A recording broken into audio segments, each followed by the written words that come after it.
तो आज हम लोग देखेंगे NG tube. NG tube feeding क्या है, एनजी ट्यूब इंसर्शन क्या है, ये कब करते हैं। तो एनजी ट्यूब, एन से क्या है, नेजो मतलब नोज,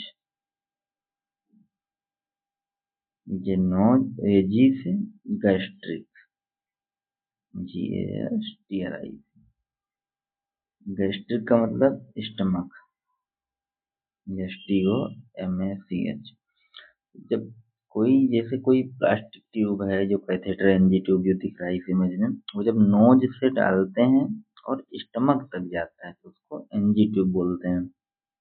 ये हो गया एनजी ट्यूब। अगर नॉर्मली देखें एनजी ट्यूब, ये एनजी ट्यूब होती है ऐसी, देख लीजिएगा ऐसा है। इसमें ये होल लास्ट में होते हैं, इधर टिप पे ये कैप करने का होता है, यहाँ पे 50 ml का सिरिंज लगता है जब फीडिंग देते हैं। फीडिंग के बाद में ये जो कैप है इसको ऑफ करना होता है। ये एनजी ट्यूब है। फिर इसमें सबसे पहले करते हैं एनजी ट्यूब डालने के पहले मेजरमेंट। हाँ, अगर पूछा जाए कि एनजी ट्यूब फीडिंग किस पोजीशन में एनजी ट्यूब डालते हैं, प्रोसीजर किस पोजीशन में होता है, तो आप बताएंगे हाई फाउलर। अगर प्रोसीजर पूछा जा रहा है तो high Fowler position, high Fowler position. इसका एंगल कितना होगा, 60 to 90 डिग्री एंगल पर डालते हैं जब एनजी ट्यूब डालते हैं। अगर फीडिंग का पूछा जा रहा है, फीडिंग किस पोजीशन में होगी, तो लो फाउलर। जब डालेंगे प्रोसीजर इसमें होगा एनजी ट्यूब इंसर्शन, और जब फीडिंग कराएंगे तो लो फाउलर में। ये दो क्वेश्चन इसके हैं।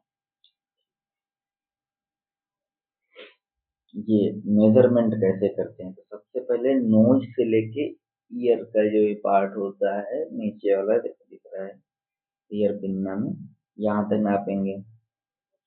फिर इतने के आगे से जिम्फॉइड प्रोसेस तक, जिम्फॉइड प्रोसेस जहाँ से स्टर्नम खत्म होती है उसको जिम्फॉइड प्रोसेस बोलते हैं। या जिम्फी स्टर्नम बोलो या जिम्फॉइड प्रोसेस बोल दो, वही बात है। तो पहले नोज टू ईयर, फिर ईयर टू जिम्फॉइड प्रोसेस, ये इसका मेजरमेंट होता है। Face tip of nasogastric tube at the external layer nostril, then measure from nose to the earlobe and down the tip of lymphoid process, nose, earlobe and lymphoid process। देखो फिर इसमें लिखा है nose, earlobe, lymphoid process, ये इसका measurement है।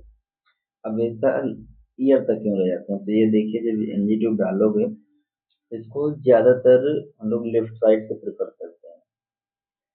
Left side से इसलिए प्रेफर करते हैं भैया, सबसे ज्यादा लेफ्ट जो नॉस्ट्रिल होते हैं, जो नोज में जो ओपनिंग्स होती हैं उनको नॉस्ट्रिल बोलते हैं।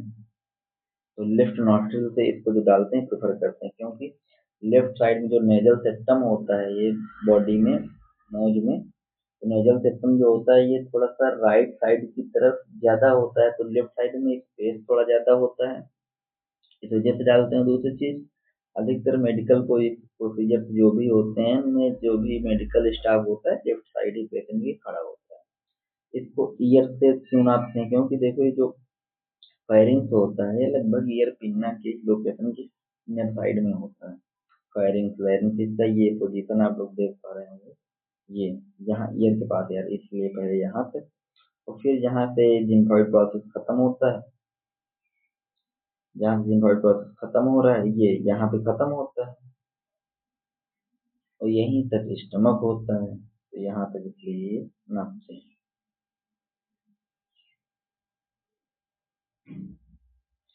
नाइजोगैस्ट्रिक ट्यूब फीडिंग, नाइजोगैस्ट्रिक देखो नोज से पड़ी है, ये है नाइजोगैस्ट्रिक, नोज से लेके गैस्ट्रिक तक, याद रखो ये पहले नेजो फिर गैस्ट्रिक, नोज से गैस्ट्रिक तक ट्यूब पड़ेगी, नाइजोगैस्ट्रिक ट्यूब है। डन बाई फिजिशियन, आप नर्स कंसेंट साइन कराना है। अगर पूछा जाए कैसा प्रोसीजर है, इन्वेजिव नॉन इन्वेजिव, तो ये invasive procedure. Invasive non invasive का मतलब ये होता है, इन्वेजिव अगर कोई चीज बॉडी के इनर साइड में से कैसेट्राइजेशन हो गया, कोई इंजेक्शन पेशेंट को लग रहा है, कुछ भी जो बॉडी के अंदर जा रहा है तो वो इन्वेजिव।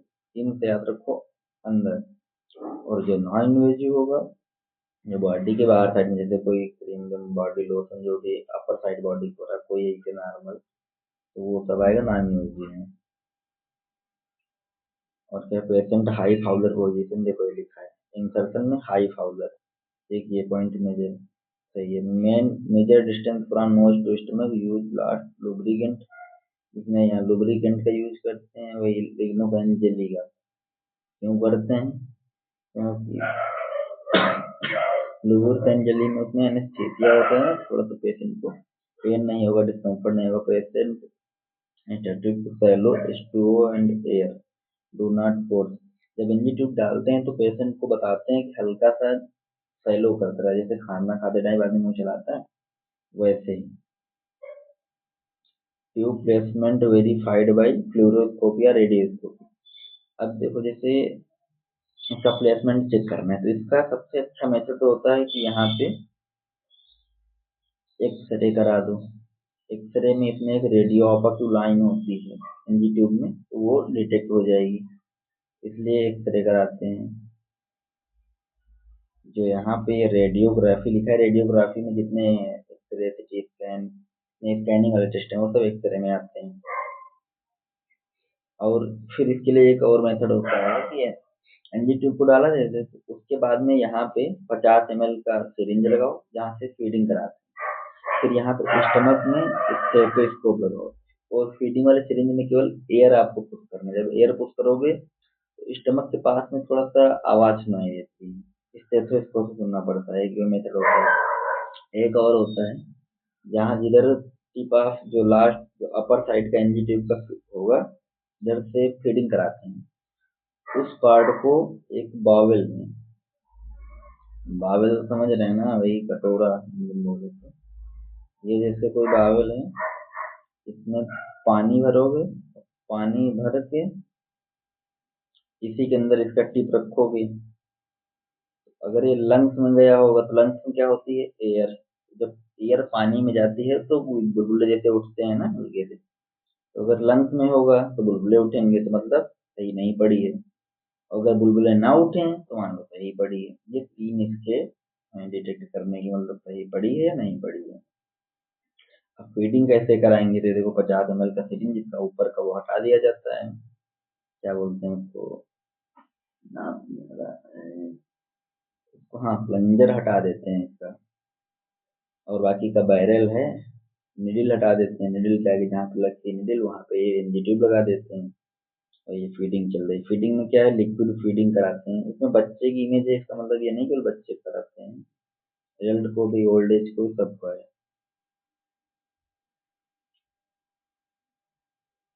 ये देखो इंसर्ट करते टाइम कैसे ही, देखो यहाँ से हल्का सा लग रहा है लुब्रिकेंट जेली का, और देखो इसमें भी अगर आप इमेज देखेंगे तो लेफ्ट साइड ही डाल रहे हैं, ये जो डाल रहे हैं ये भी लेफ्ट साइड ही डाल रहे हैं।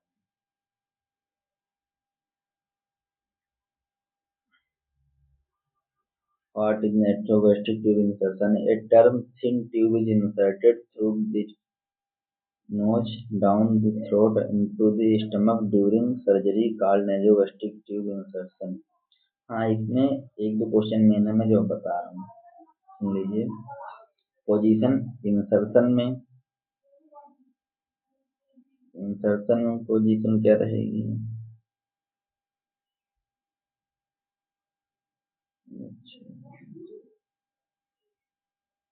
पोजीशन पहले हाई फाउलर इंसर्शन में, जब फीडिंग कराओगे लो फाउलर,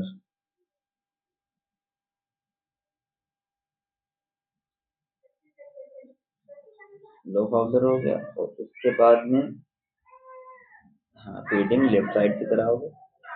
और इसमें एनेस्थीसिया का यूज होता है जब एनजी ट्यूब लगाते हैं, टेस्ट सब याद रखना। हाँ एक चीज होता है, एनजी ट्यूब डालने के पहले स्टमक का रेसिडुअल वॉल्यूम चेक करते हैं, ये क्वेश्चन है, रेसिडुअल वॉल्यूम डालने के पहले नहीं, इसको चेक करते हैं जब फीडिंग कराने के पहले।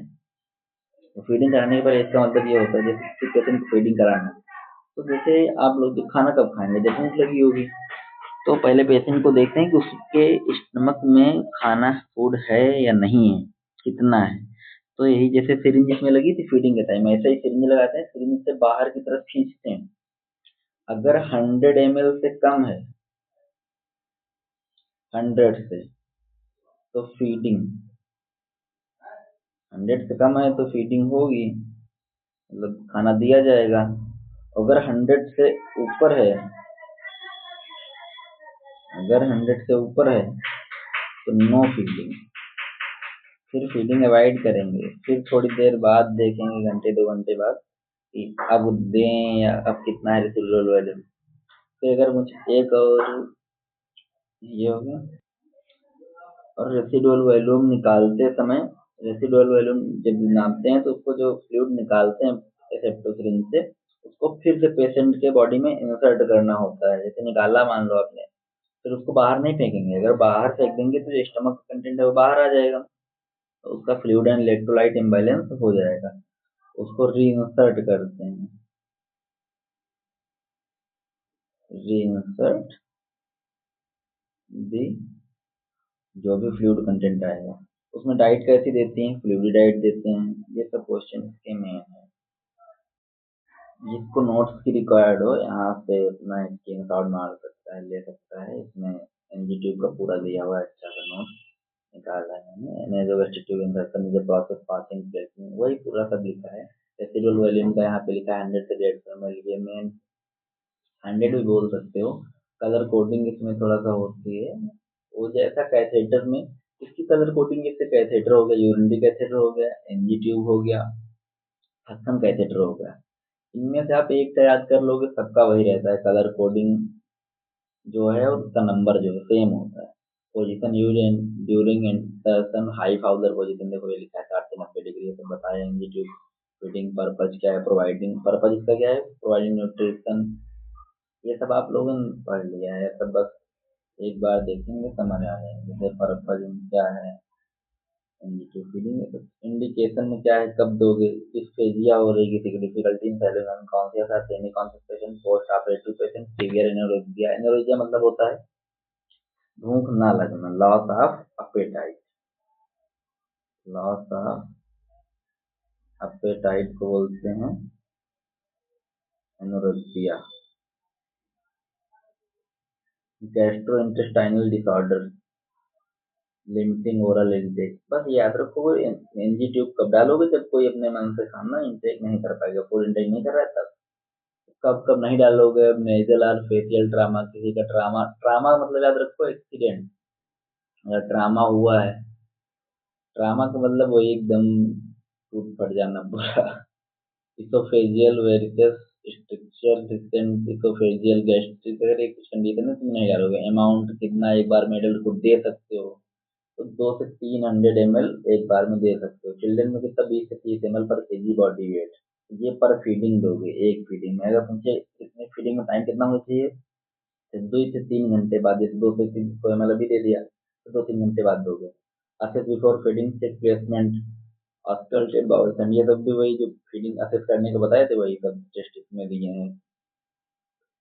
एक्सपायरेट, एक्सपीरियड गैस्ट्रिक कंटेंट, वो भी ये बताया था ना, मतलब उसके पहले रेसिडुअल वॉल्यूम चेक करते हैं, वही पूरा दिया है। एक्सरे कंफर्मेशन का दिया है इसमें जो